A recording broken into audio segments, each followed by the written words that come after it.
employers tend to overlook retirement pay as an expense they have to prepare for. After all, it's not every day someone might hand in their retirement notice. This, however, doesn't mean you, as the business owner, can underestimate it. Retirement pay can be costly. Surely, you don't want to have to pull from your own pockets when the time comes just to pay your retirees. From another standpoint, we all strive for a secure future. That's why we save and invest our money. Understand that your employees are no different. So why not give them the assurance that you truly care by helping them save for their future?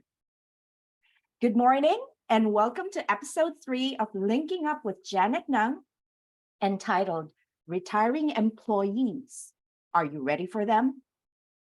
In our discussion today, we will be tackling the what, why, and how of a corporate retirement savings program.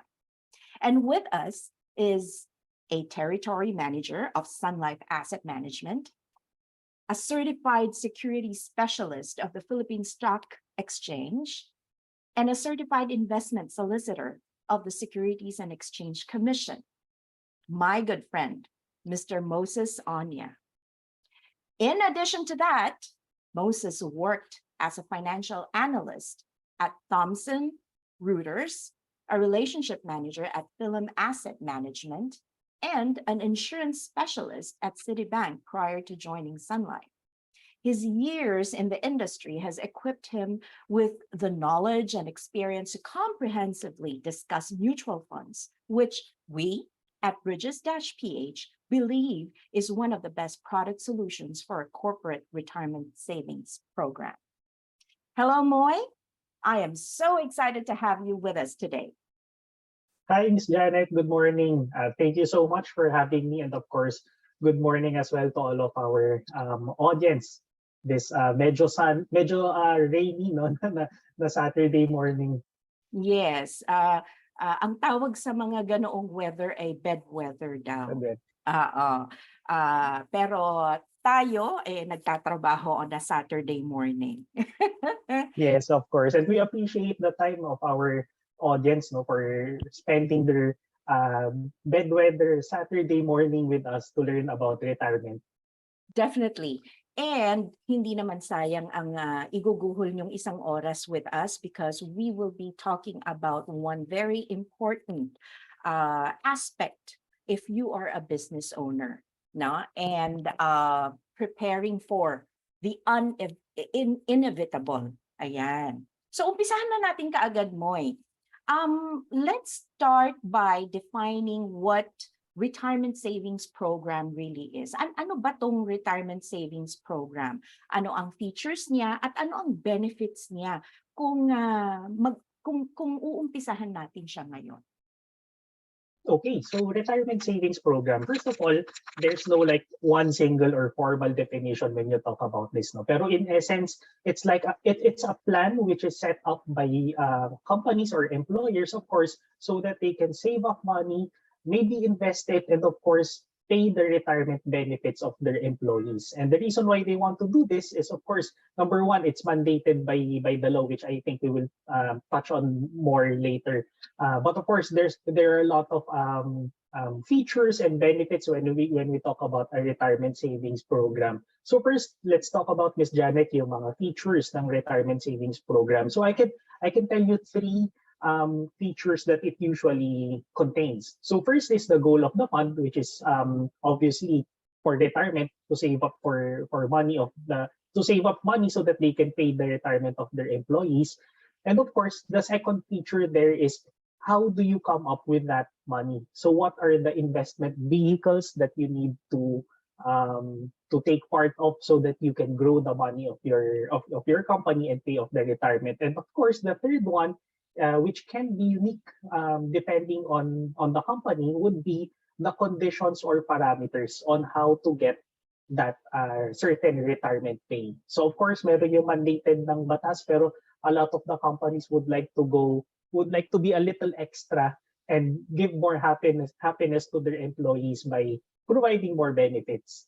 And of course, yan, ito, sige, pag-usapan natin yung benefits, no? First, let's talk about the benefits of a retirement savings program when it comes to the employer or the business as a whole. First is you're being compliant with the law.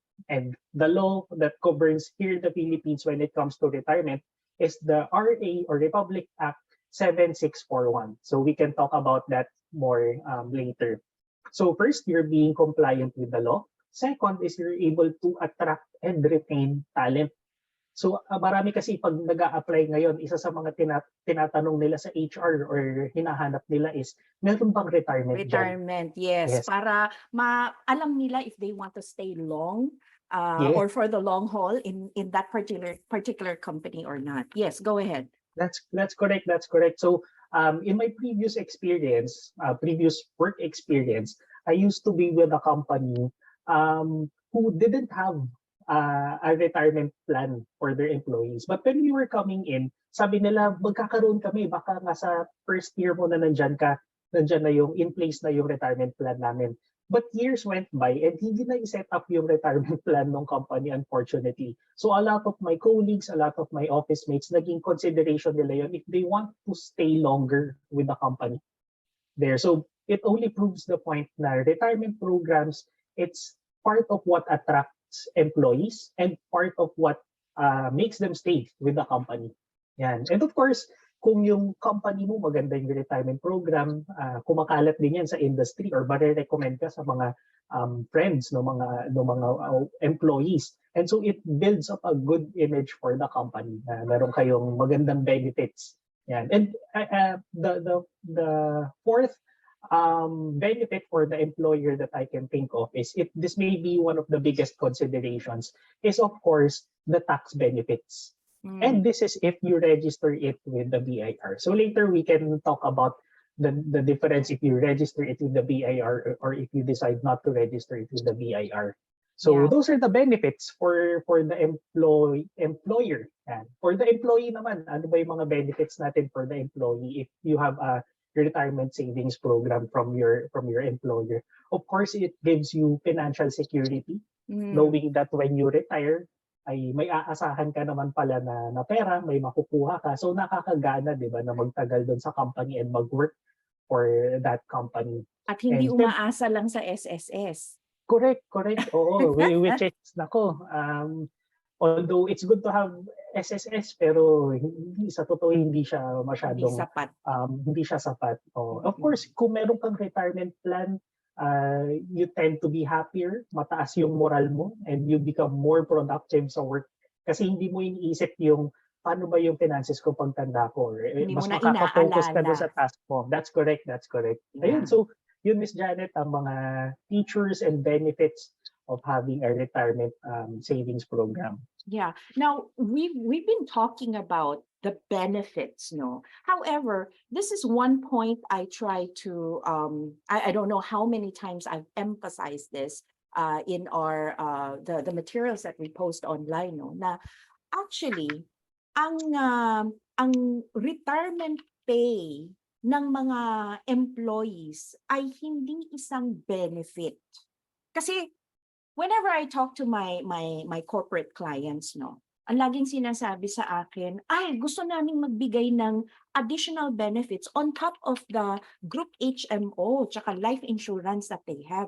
So gusto namin silang bigyan ng retirement pay. So lagi kong sinasabi, excuse me pero base sa batas, obligado ang isang employer na bayaran ang empleyado niya, ang mga retirees niya ng retirement pay. So hindi siya actually benefit na ibinibigay, kung hindi obligation na itinutupad ng employer kapag na-meet ng employee some considerations, no, na makikita rin natin doon sa Republic Act 7641. So yun yung isang kailangan iklaro, especially when I talk to HR people. Although ngayon pinag-uusapan natin, may benefit siya, no? Pero hindi siya benefit, no? Obligation siya. Ayan. One point I'd like to underscore every time. So, natakal na natin yan, features and benefits. Pag-usapan naman natin kung kasi sabi nga natin there's the new retirement law, no? Actually, it's not very new. It was approved in 1992. Tama ba, Moy? Nasa That's correct. 1992 Oo. in-approve. So hindi na siya talaga new, no? Pero very briefly, can we talk about sino ba yung eligible for a retirement pay? Kasi hindi naman lahat ng empleyado you're obligated to pay them, no? May certain qualifications na kailangan nilang i-meet before they can be considered retirees of a company. Ano ang mga to? Yan, i-bullet form natin para Yeah. mas ma-appreciate ng ating audience.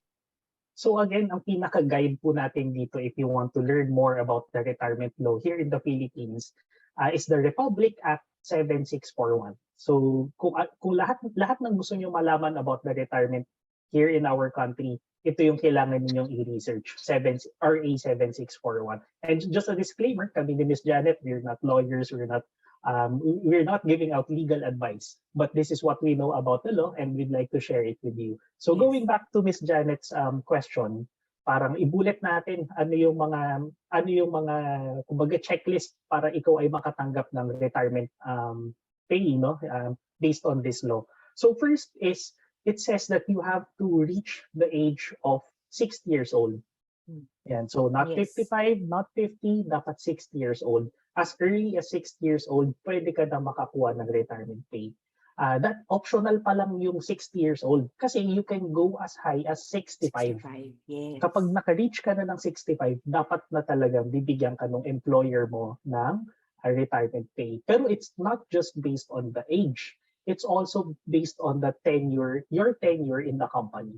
So dapat naka 5 years consecutive years of service ka with the company. Hindi pwedeng putol-putol na kunwari sa buong working year mo, in and out ka dun sa company, tigwa 1 year ka pero nakabuo ka ng 5 years. Dito No. dapat 5 years consecutive ka with the company and you reach the age of at least 60 years old. So that's when you are eligible to get a retirement pay here in the Philippines. But let me also give one note, no, na hindi merong exemption doon. Ang exemption doon is for companies who have less than 10 employees. Yan. So kung meron lang siyang 1 to 9 employees, hindi sila mandated to give out this retirement. So the company has to have 10 or more employees para mandated sila magbigay nitong retirement pay. Ngayon, another thing that I emphasize, no, kasi regardless of if they have less than 10 or 10 or more, I've always believed that there are two types of employees, no, who we would want to reward. And minsan kasi yun ang naiisip ng mga business owners, no. This is a type of reward, no. Telling my employees that, hey, I'm already starting a program for you, for your future. I'm already taking care of your future, no. Is the two types of employees that we see in companies, no. Number one, I categorize them as two types, no. Number one is the valued employees, no. So sino itong mga valued employees? Minsan kasi iniisip natin na paano natin pipiliin yung mga gusto nating i-retain na employees at gusto nating isama sa ating retirement savings program. Yun ang one of the questions that my clients frequently ask me. How can I decide? How can I decide who is eligible? Okay, they've reached that X number of years with me, and base sa aming conversation, they will stay with me until their retirement age. Pero paano ko sila ika-classify? So this is how I put it. Number one are valued employees. So sino ang mga valued employees? Now, the valued employees can be the manong who opens the office door and cleans the office and buys coffee for the boss since the start of the business. So the Kuya Manong might have been working for you for the past 10 or 20 years. Pero hanggang ngayon, yung pa rin ang trabaho niya. Pero dahil valued siya, dahil nakita mo yung loyalty niya, yung kanyang passion sa kanyang responsibility kahit na magbukas lang ng office door at magwalis at bumili ng kape, no? Nakita mo rin yung loyalty niya sa business mo. To the point that pati pag-deposito or pag-withdraw ng pera sa bangko, ini-entrust mo sa kanya. No? So that's a very simple but very exact example of a valued employee. No? Number 2 in my category are the key employees. So sino to mga key employees? These are employees that if they decide to leave your company, at whether lumipat sila sa ibang kumpanya or involuntarily they leave the company if they suddenly die. Once they leave the position, the operations in your business will be crippled.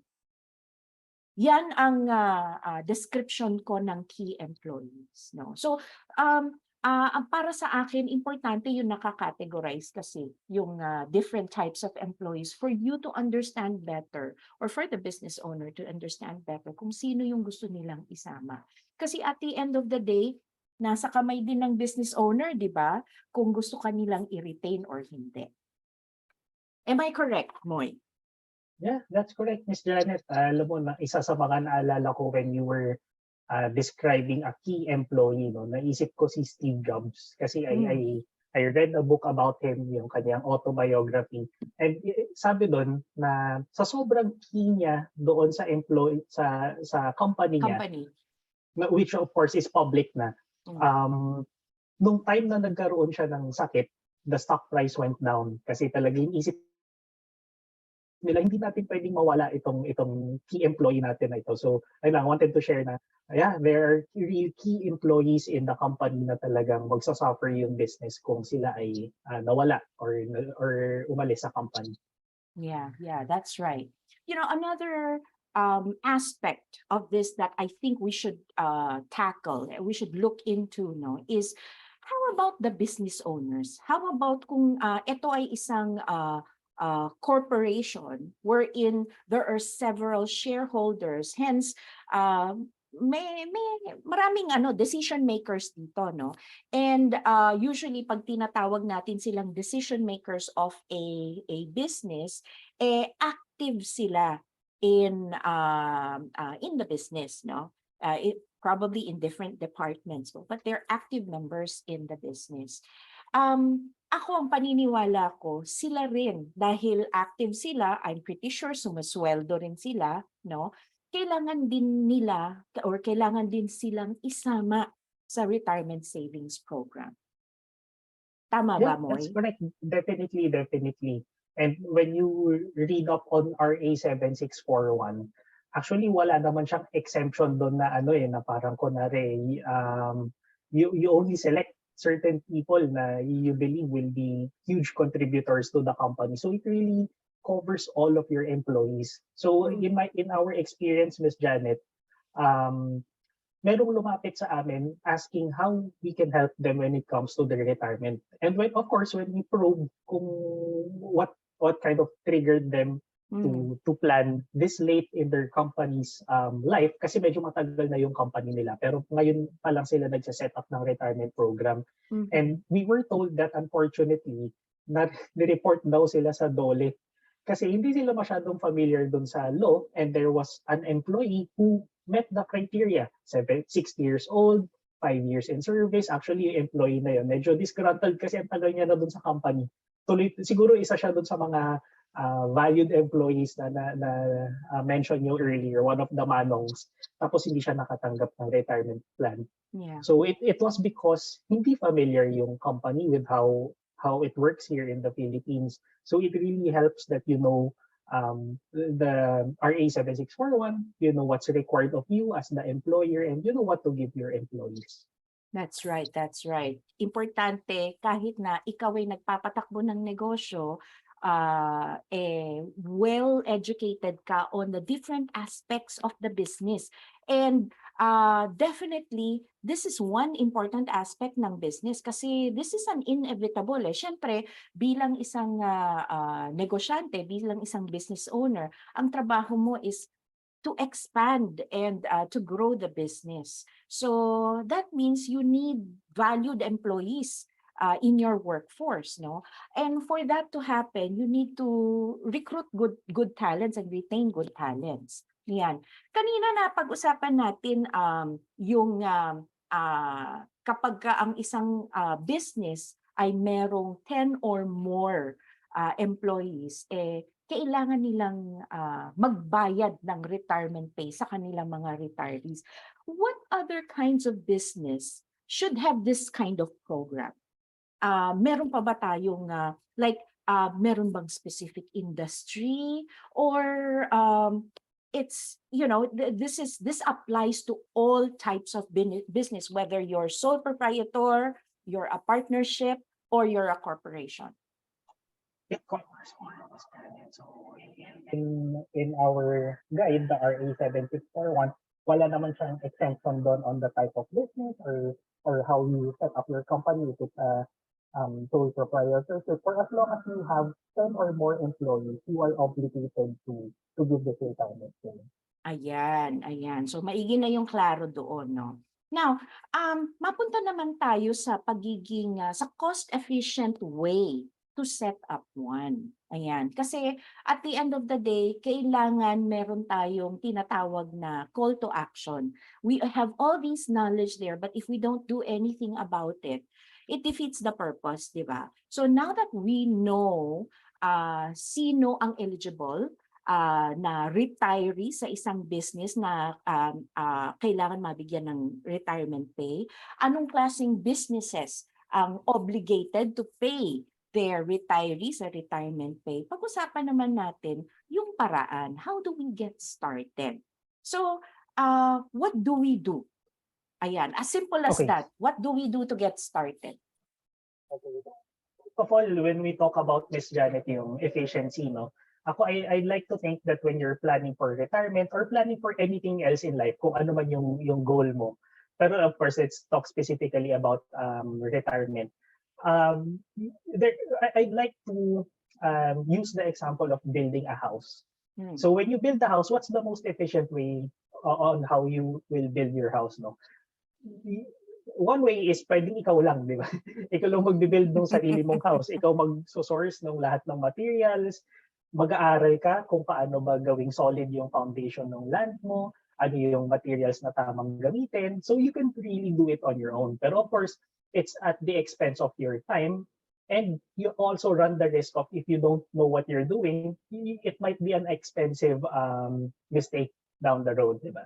Or you can also take the way of hiring maybe 1 or 2 experts to help you in your endeavor in building a house. Or maybe you can totally hire a team of consultants or maybe an advisor who knows everything around the retirement topic or building a house, and so para isa na lang yung kausap mo, no? So I think for me, if you don't have the time for it, and if you just want to get all of the knowledge all at once and just talk to one person, it would be efficient really to talk to an expert when it comes to retirement planning. So on to the question of how do you start? Ito na, okay, decided ka na, gusto ko na mag-plan ng retirement ng employees ko, ano ang una kong gagawin?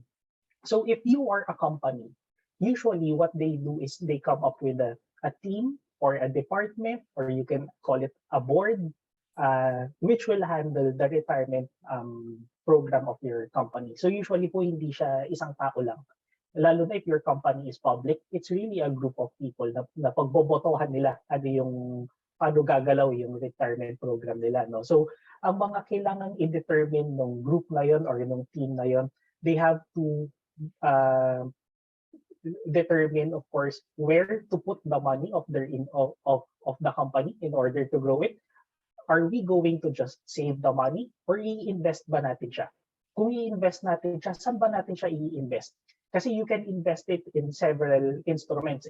So Yes. later we can talk about, pwede mo kasing, depende sa napag-usapan ninyo, napag-agreean ng company. O sige, invest natin sa stocks, invest natin sa bonds, or sa mutual funds, or yung iba ginagawa, real estate or artwork, pwede yun. It really depends on your plan. And of course, you have to determine then ano yung conditions natin in order for the company or for the employees to get our retirement pay. Do we just abide by the law, or do we set up an early retirement? Do we just give out this amount, or do we want to give a little extra? Yan yung mga pag-uusapan. So to start off, maybe just to recap the question, the answer to the question, your company has to determine the following. First is, where are you going to invest your money? Second is the conditions or the parameters that you will impose on how your employees will get that retirement pay.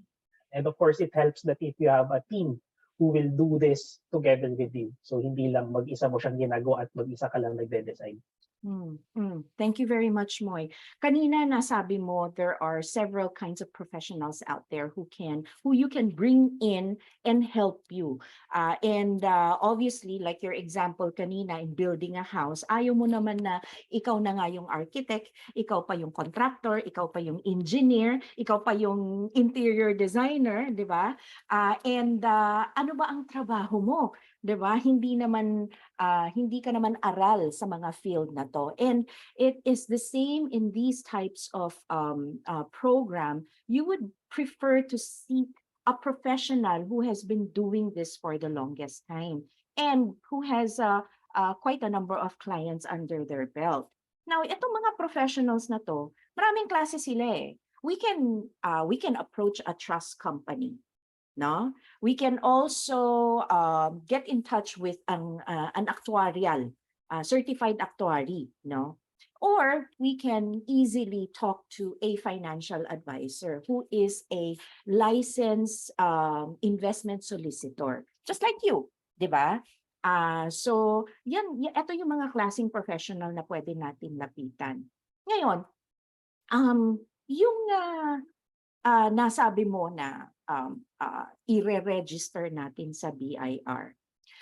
Balikan natin yung nakasulat sa RA 7641. No? Ang nakasulat doon, ang importante na kailangan tandaan, and again, in many cases, ito yung paulit-ulit na itinatanong sa akin ng mga clients ko, no? Is kailangan ba talaga naming i-register ang retirement program namin sa BIR? No? So, yan yung ine-explain ko sa kanila na ang nakasulat sa Republic Act 7641 is, ang importante, may maibayad kayo sa retiree nyo pagdating ng panahon.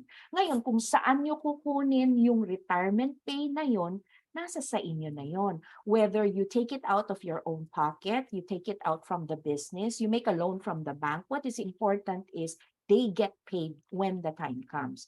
But it is not mandated by law that you have to have a retirement program, a retirement savings program registered in the BIR.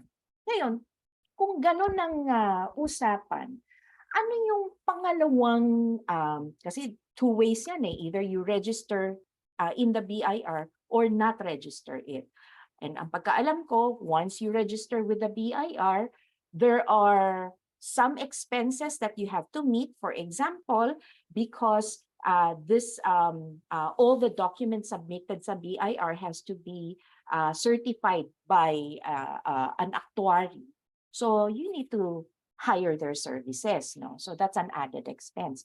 Tapos may limitations when it comes to the minimum amount that you have to put in terms of your initial savings, tsaka yung tuloy-tuloy na paghulog mo hanggang mapuno mo siya. So i-explain nga natin, ano itong mga limitations na to, ilang tao, ilang porsyento ng iyong workforce, minimum ang kailangan naka-enroll dito sa retirement savings program na to, at ano itong mga expenses na kailangan i-meet ng business owner. Bago natin pag-usapan yung not registered. Ayan. Yung not registered, okay. So dun sa registered part, Ms. Janet, first of all, you're correct, no, na according to the law, it's not mandatory that you register it with the BIR. But if you do register it with the BIR, of course, there are pros and cons. So as you mentioned, yung mga consideration dito ng company is it's hard to do it on your own. Ito talaga, kukuha ka talaga dito ng trust company to help you set it up or an actuarial firm to do the computations for you. When it comes to the computations, kung ilang tao, ilang percent, this will be determined by the actuarial firm. Kasi hihingiin nila sa inyo yung employee data ninyo. Sino yung mga employees ninyo or kahit yung employee code nila, their birthday, date hire, their salary, ganyan. Tapos compute sila ngayon kung magkano yung kailangan mong ipunin. Tatanong din nila sa inyo, meron na ba kayong existing na ipon for the retirement purpose? Kasi kung malaki na yung naipon ninyo, of course, mas maliit na lang yung iipunin ninyo in the future. Yeah, Dadagdag. Pero if you're starting from scratch, starting from zero, most likely, of course, mas malaki yung i-require sa inyo ng actuarial firm for it to be for you to meet your obligations. And having an actuarial firm, of course, meron itong cost in giving you the initial computation and for maintaining their service year in, year out. Kasi you have to be compliant with what the BIR requires in order for you to be registered with them. And again, just like in building a house, unless you have all of the knowledge and manpower to do it, what's wise would be to hire an expert. So that can be your actuarial firm or that can be your trust company. So yun yung mga iba dun sa mga features ng registering it with the BIR. I forgot to mention one pala na if you are registered with the BIR, anything that you put into your retirement fund, or formally they will call it na a provident fund, anything that you put into your provident fund, it's deductible when it comes to taxes. Yeah, it's So yan considered naman a yung tax, it's considered a business expense. yes, yan naman yung gustong-gusto ng mga companies when they register it with the BIR. Pero ang downside na nakikita nila doon is anything that you put into that provident fund, hindi mo na siya pwedeng hugutin for any other purpose. Pwede mo na lang siyang hugutin kapag may ipipay out ka na retirement ng employee mo. So it's an advantage and a disadvantage. Advantage kasi tax deduction siya. It's a disadvantage kasi yung flexibility mo naman dun sa funds mo. So marami rin naman, they opt not to register it with the BIR solely for the purpose of the flexibility. Yeah, paano kaya pag kumita ng malaki yung funds, no? Tapos maghihintay ka lang talaga ng may magre-retire bago mo siya magagalaw. And you cannot use any of it to say, for example, if there's an excess, you cannot use any of it to expand your business, to buy equipments, to purchase properties, no? Hindi mo siya magagalaw. Yes. Correct. Yes. So isa pa, I think, one upside and downside that we can look at is is related to tax. Ayan. So kanina nasabi natin na because any amount of money that is put into this fund is treated as a business expense. So may deduction siya, may tax deduction. Pagdating naman sa mga tatanggap ng payout, so mga retirees na magtatanggap ng payout, ano naman ang tax implication sa kanila kapag registered sa BIR? Okay, so if it's registered with the BIR, kung ikaw yung employee na makakatanggap ng retirement pay, it will also be tax-free. Makukuha mo ng buong-buo yung pera. So yun din naman yung isang advantage if you're registered with the BIR and you are the employee getting the retirement pay. So wala kang kailangan bayarang income tax. Ayan. That's correct. Ayan. So marami tayong klaseng taxes here in the Philippines, no? So yun sa side ng mga employees. You don't have to pay any income tax because this is actually something that the business owner has started for you. Now let's talk about kapag hindi naman natin siya ni-register. Ano naman ang upside and downside? Okay, if you don't register it with the BIR, Generally, it's easier kasi hindi ka na mag-hire ng actuarial firm or a trust company. Ang kailangan mo na lang is a computation on how much you need to pay your employee if ever he or she resigns. Yan. So there are a lot of calculators out there that will be able to help you compute for that one. And of course, you can also consult your financial advisor. In terms of, I think the biggest, just based on my experience, Miss Janet, the biggest advantage talaga of not registering it with the BIR, companies have been telling us that they love the flexibility. So again, na-mention na natin kanina, you can use the funds however you would like to use it. You'd like to pay out dividends, you'd like to expand your business, buy equipment, or buy a building, pwedeng-pwede ninyong gawin yan. If there's a certain disadvantage to it, it's yung the other side naman when it comes to the taxes. So of course, kung ano yung ini-invest mo dun sa fund na yon, it's not tax deductible. And as an employer naman, as an employee, kung matatanggap mo yung tax benefits na yon, it's subject to income tax. Yun naman yung difference niya. Yes. Doon sa flexibility na yon, kasi we're talking about flexibility, no? BIR registered and non-BIR registered. Meron bang danger or meron bang risk pagdating dun sa flexibility na pinag-uusapan natin? Comparing it with a program that is with the BIR and one that is a standalone within the company.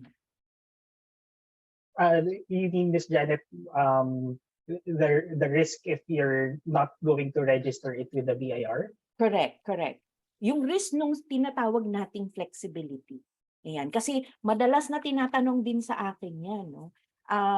It's important to fully understand that, this is how I explain it, that regardless on how you do it, you're safe. Ang importante kasi, balikan natin yung sinabi ko kanina, ang importante kasi is mabayaran mo ang iyong mga retirees pagdating ng panahon. No? So, yun, meron nga bang danger of not registering it sa BIR? Not really, Ms. Janet, kasi talagang ang obligation mo as the employer is to pay out the retirement benefit. So actually, let me introduce another law. No? So kanina we have been talking about RA 7641, which says that it's mandatory to pay retirement benefits. But if you'd like to read further about this topic, I'd like to introduce RA 4917. Okay. So ang gist ng RA 4917 is it says that it's not mandatory to set up a retirement plan, but it has its own benefits if you register it with the BIR. So having these two laws as our kind of our guide, the risk of not registering it with the BIR, I wouldn't say that there's a risk. Ang pinaka-risk talagang isipin mo is kung mababayaran mo yung employee mo come retirement date. But as to setting it up with the BIR or not, in our experience, marami ang hindi nagre-register sa BIR and they don't encounter any risk naman or violation when it comes to the law kasi it's not a violation naman talaga. So talagang mababiolate mo lang kapag hindi ka nagbayad dun sa employee mo ng retirement pay niya. So the risk when it comes to the setup, I would say it's really it's not present. Okay, that's good to note. No, that's good to note. Now, mapunta naman tayo sa specific product solution that we use in these programs. Kasi remember, the program is just setting up the whole concept, no, or the whole idea of the retirement savings, no. Pero at the end of the day, we have to have product solutions, no.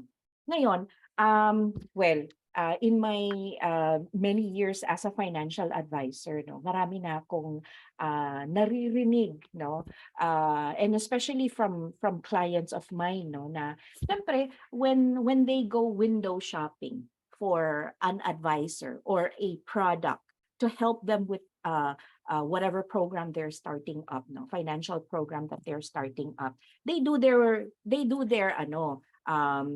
discuss this with other professionals, no.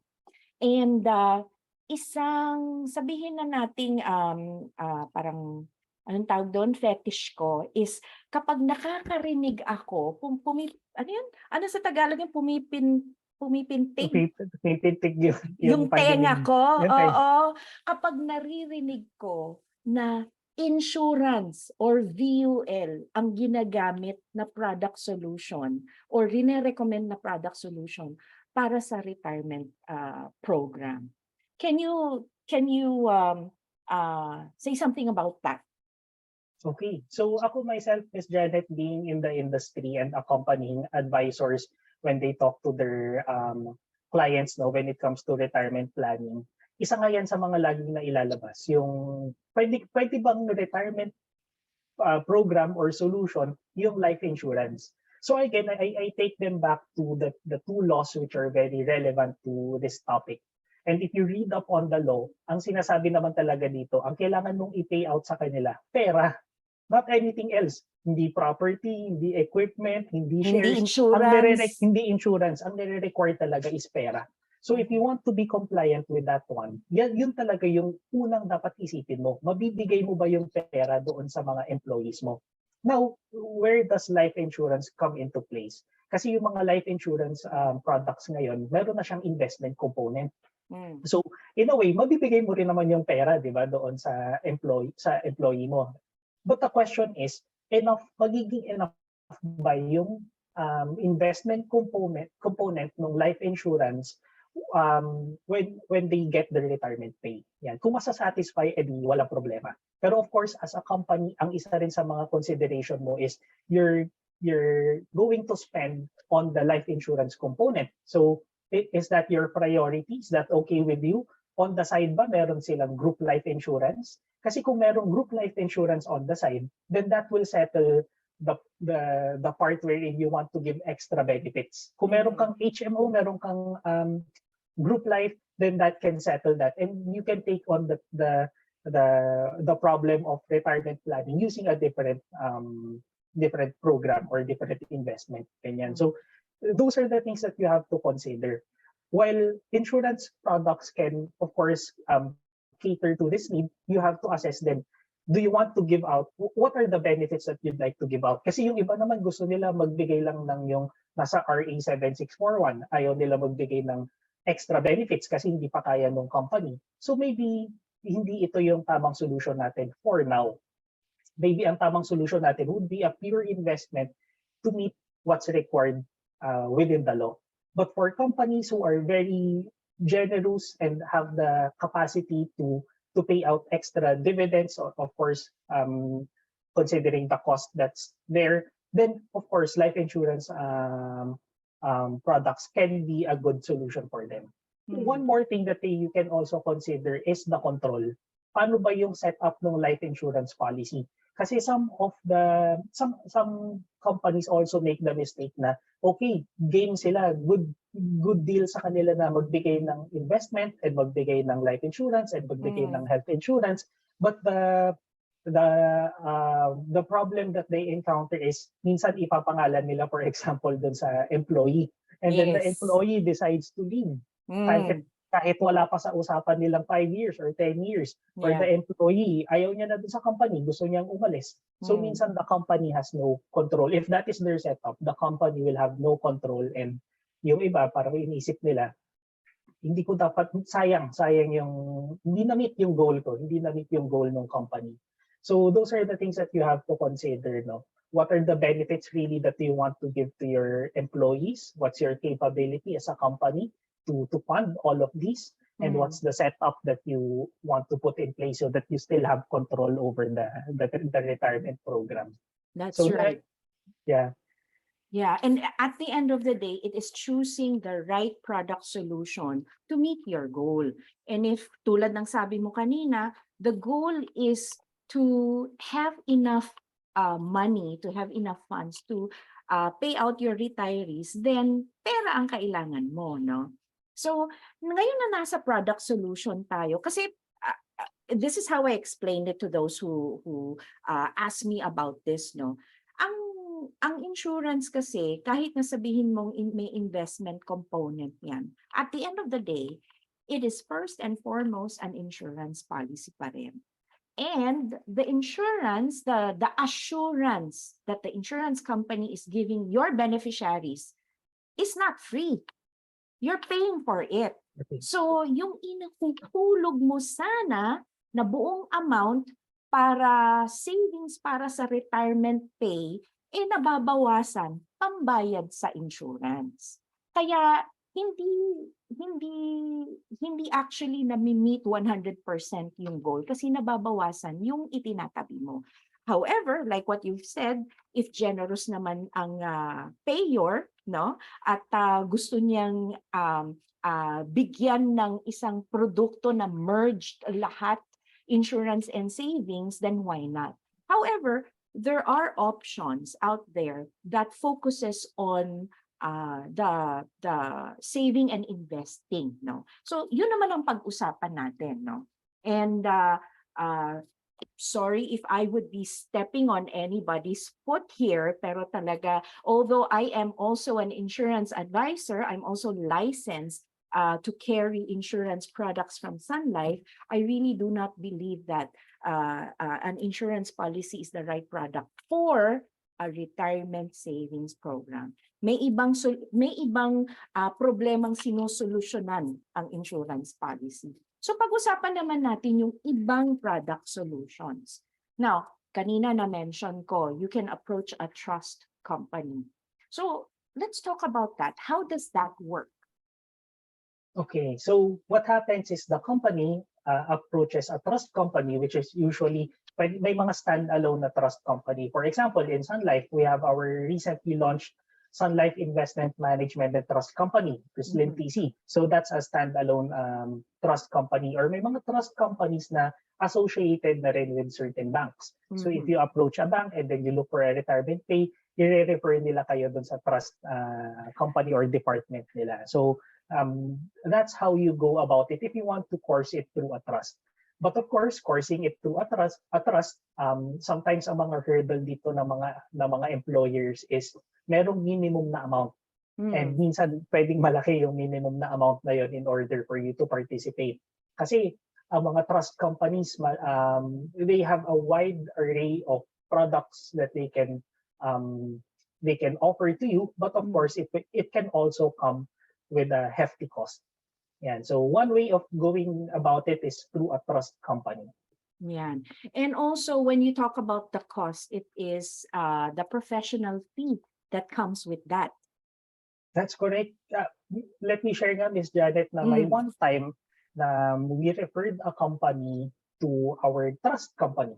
They're looking to solve their retirement problem.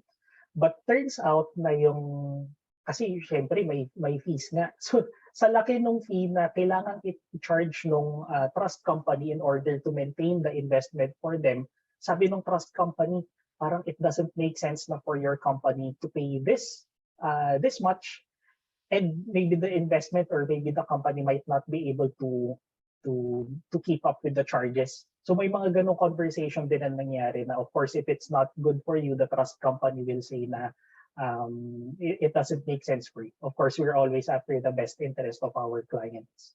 And what's great about Sun Life, since we're in the topic as well, is we not only have a trust company. If mabigat nga yung magiging added cost, if you work with a trust company, there's also another option, and that is Sun Life Asset Management's mutual fund. So yan naman ang pag-usapan natin.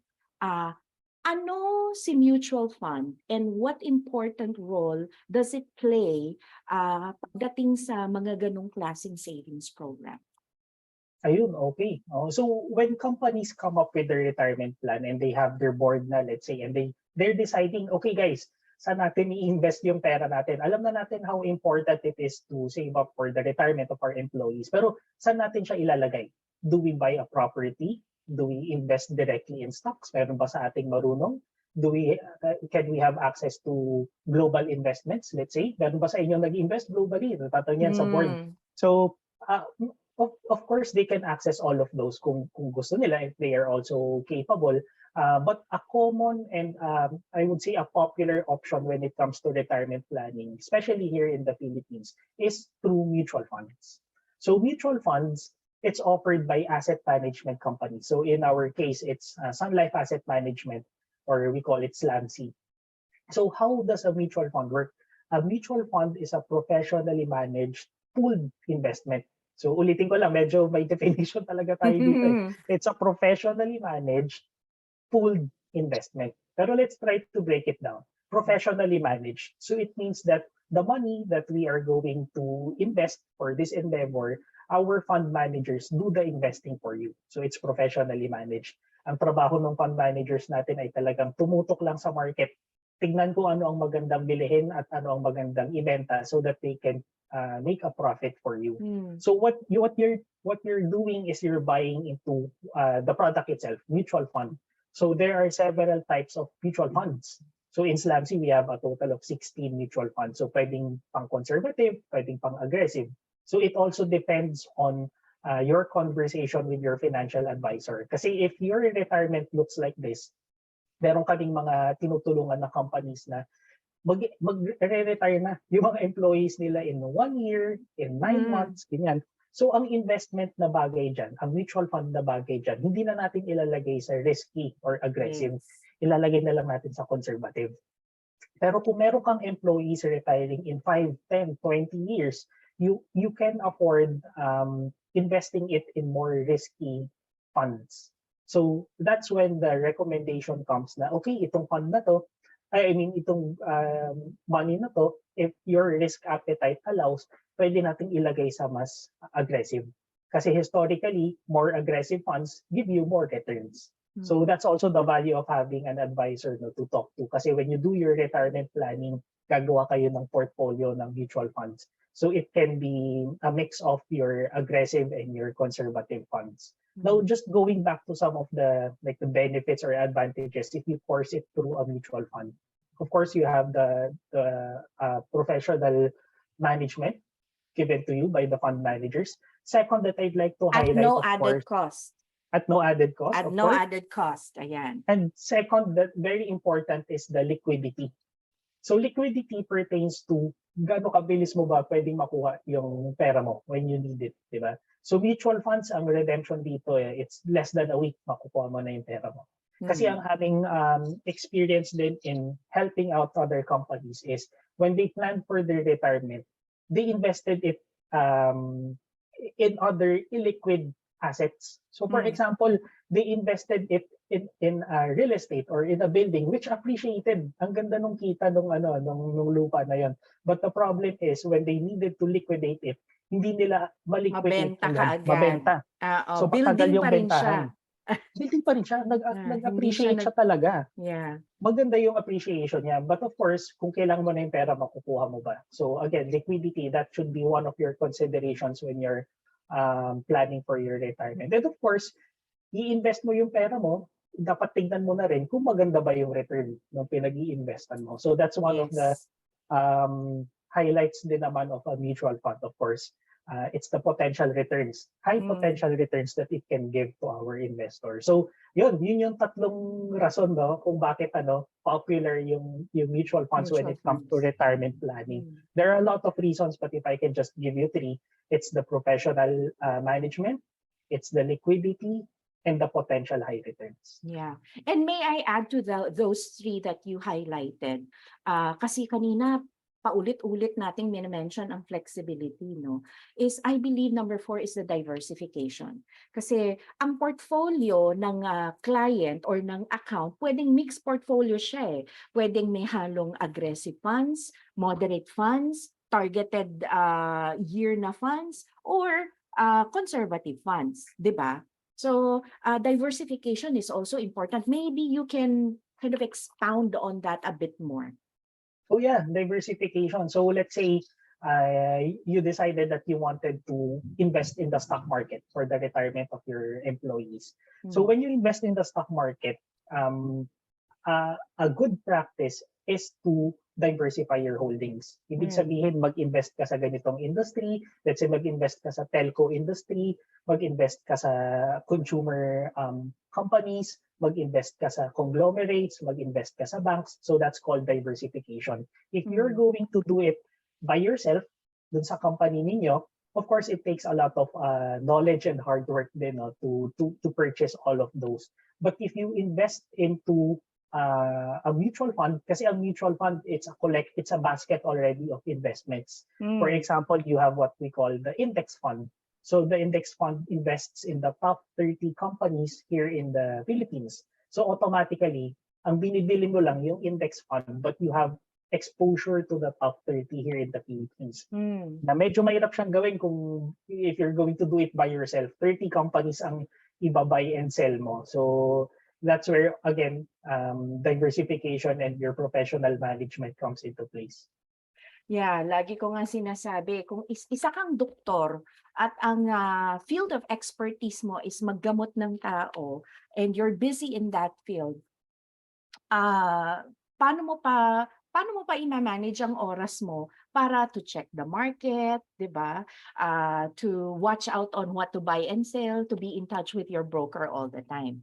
So, ayan, at least na-address natin, no, na I think you and I were on the same boat here na understanding that mutual fund is one, if not the most, but the most perfect solution for a corporate retirement savings program. Ngayon, we've got very little time left, no? And we have some questions here that we want to address, no? Pero isa pang gusto kong iduktong dito, no? Na ang mutual fund actually can be a product solution whether you are trying to save for your company's retirement fund or your personal retirement income, 'di ba? So magandang solution ang mutual fund. Tama ba, Moy? Ako, that's correct. Kasi when we talk about the retirement, mahirap na iasa lang siya, of course, with the company who we are working with. It's also hard na iasa lang natin ito sa government kung ano yung binibigay sa atin ng SSS. Ito food for thought lang. When I was looking up kung magkano ba ang binibigay ng SSS when Yeah. it comes to retirement. SSS, the minimum, syempre ito, it depends on your contribution, no? While you are Yes. still working. And how Depende long talaga your siya. contribution And how long? is. Yes. Oo. So, ang pinakamababa na binibigay ng SSS is 2,000 a month. 2,000. Siguro kapag hindi ka masyado nagko-contribute yan, 2,000 pesos. Pero ang pinakamataas is 18,945. A month. 18,945 a month. So again, you would want to ask yourself, kasya ba yung 945 sa monthly na expenses mo? Eh when you retire, you have to think na syempre, kailangan mo pa rin kumain. Maybe you're still paying for other things. Maybe you want to Medical. medical. Tumataas yung medical expense natin, or maybe you're Mm. still supporting some members of your family. So Yes. expenses hindi tumitigil kapag nag-retire ka. Yung minsan nga tumataas pa. So ayun lang, food for thought. SSS can give you maximum of around 19,000 when it comes to your pension. So you may want to combine all of these sources. Yung makukuha mo sa SSS, makukuha mo sa company, and then of course yung sarili mong pinagplanuhan na retirement mo. So definitely, Miss Janet, you can also prepare for your retirement na yung sarili mo lang. Ayan, ayan. So as always, bitin lagi ang oras sa aming linking up with Janet ng webinar. Perhaps we can invite you again, Moy, in another session, and then we can talk about personal retirement savings naman. And I think one important aspect of it is to note what is most important when you retire. Is it assets or is it income? Ayan. pabitin natin. Now, everybody, I'd like you to look at the chat box. Meron tayong link na na-post dyan. It is our survey question. No? Kung maaaring click that link and answer our survey so we would know how to improve our webinars in the future. Ayan. At habang inaantay natin nilang sagutin yan, we will answer the questions. I think these questions came from Sid and Marie, no? So number one, is the employer, or maybe does the employer have to pay taxes annually for the whole amount to the BIR? So I'm guessing ito is if the program is registered in BIR. Ayan. So that's a very good question coming from one of our audience members. Ito po, when it comes to the payment of the taxes, no, I think this is something that you would have to consult with your accountant, just to be sure. Kasi tayo po, we're not also here to give out legal and tax advice.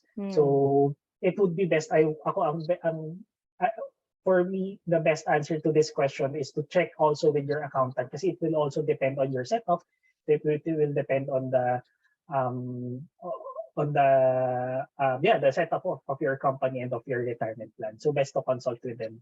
Ayan. So, and then number two is, what will be the scenario if the employee leaves the company while enrolled in this platform? So, hiwalayin natin siya. Kapag naka-enroll siya sa isang program na registered sa BIR, anong implication kapag umalis siya from the company prematurely?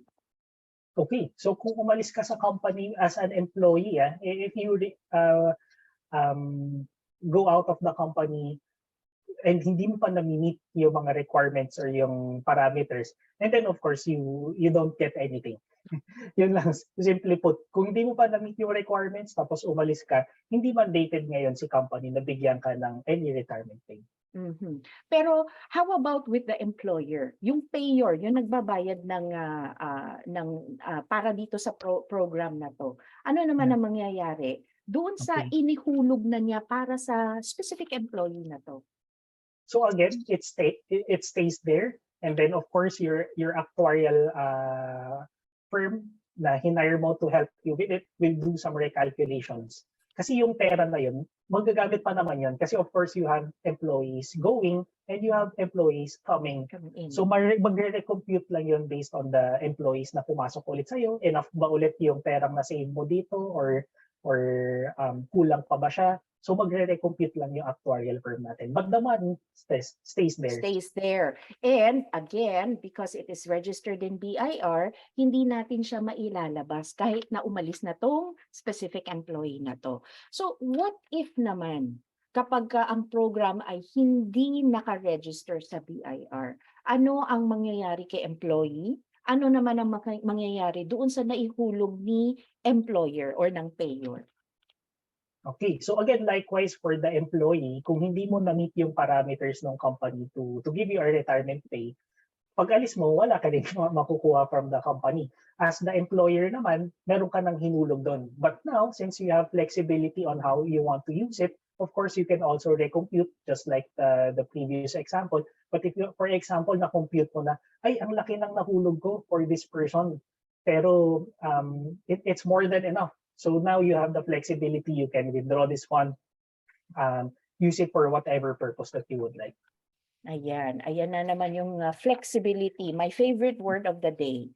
Okay, and our third and last question for this session is, it's beneficial to both employers and employees once the funds gets higher value in the future. They only pay a fraction of the cost compared if they did not invest in a retirement savings program, and employees get higher retirement pay. Is this correct? That is correct. So again, ang hahanapin sa atin ng employees natin is what's required in the law, yung computation na yun. But a lot of companies, a lot of employers are able to give more. Kasi if their investment earns a lot, they can now give higher bonuses or higher separation retirement pay to their employees. So that's again the value of investing your money and letting it grow. And a lot of companies, ito naman yung gusto nila eh. Gusto nila makapagpasalamat to their employees for their years of service. So if they Loyalty. can, loyalty, kung mataas yung kanilang returns ng kanilang fund, they do give it to their employees. One thing lang, Miss Janet, I know malapit na tayo mag-end, pero I'd like to share this, no? When I was researching some of the retirement plans here in the Philippines and some of the companies, parang yung mga best of the best, ganyan. Meron akong isang na-encounter. And this is with the company Mercury Drug.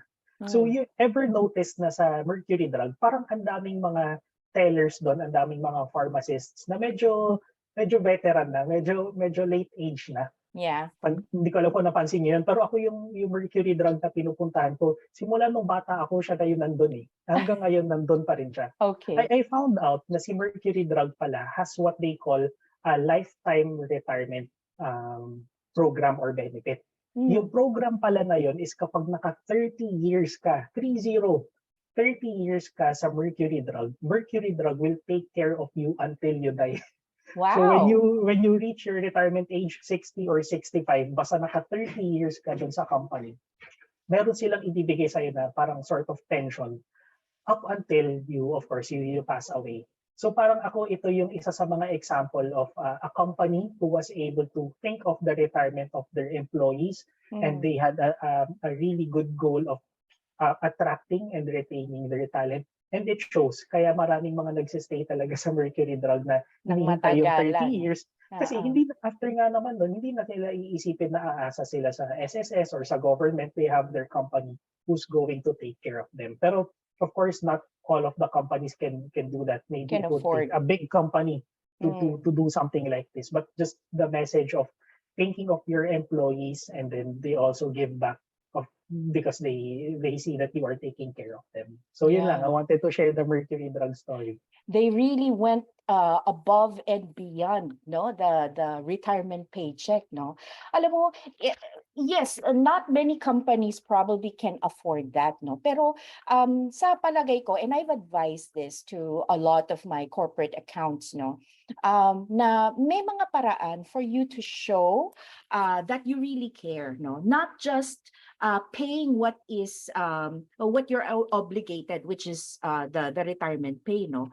For example, if your program is not registered in BIR and the employee receives the retirement paycheck, the employee actually is obligated to pay income tax doon sa nakuha niyang retirement paycheck. So ito yung nagiging advice ko sa mga decision makers, no, na kung nagtagal naman itong employee sa iyo, and you want to reward the loyalty and the tenure and the many years that they have helped you grow your business, no, why not cover the income tax for them? Ikaw nang magbayad. Oo, kasi maliit na porsyento lang actually yan eh. With regards to, of course, depending on the retirement, the amount of retirement pay they'll be receiving, no? Pero maliit na porsyento lang yan. So bakit hindi mo na lang i-cover? And they all agree, no, na you know what, weighing weighing everything, no, having the flexibility of knowing where your money is and knowing when you can pull it out, even if it's not for a retiree, no, kahit na sabihin mong hindi ko na i-submit to as a business expense, hence walang tax deduction, pero ang daming benefits na natatanggap ng business itself and ng business owner. So ba't hindi ko suklian, no, ito by rewarding my retirees and covering their income tax when the time comes. Kung kinita naman yun ng investment, Miss Janet, di ba? Pwede nilang i-cover. That's right. And with a responsible financial planner working with you, definitely magkakaroon ng positive ROI ang mga savings ninyo. Ayan. That's correct. Miss Janet, can I just share one more quick story? Go lang? ahead. Kasi Importante itong mga stories na to. Actually, itong mga stories yung mga actual, real life na application ng retirement plans. So we have this company who reached out to us. They wanted to plan for their retirement. Ito yung problema nila.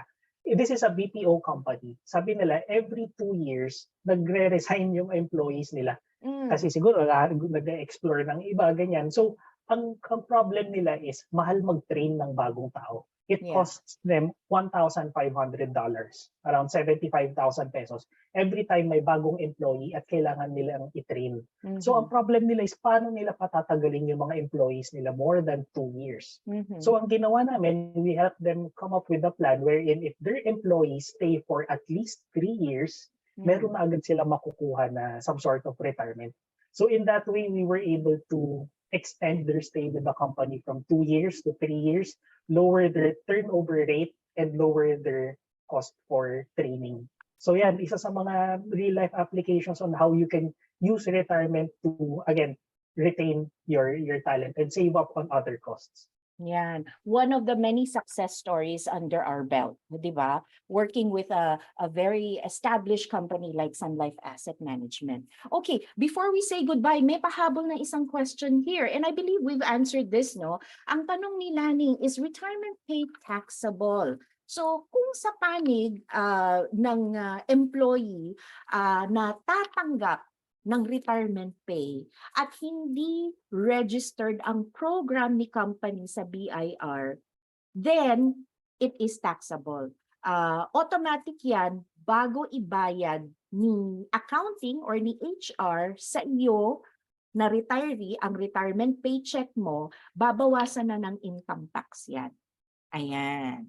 Ayan. So, that's all the time we have. We went overtime for like 11 minutes and I promised we end at 11, no? So maraming salamat at again, Moy.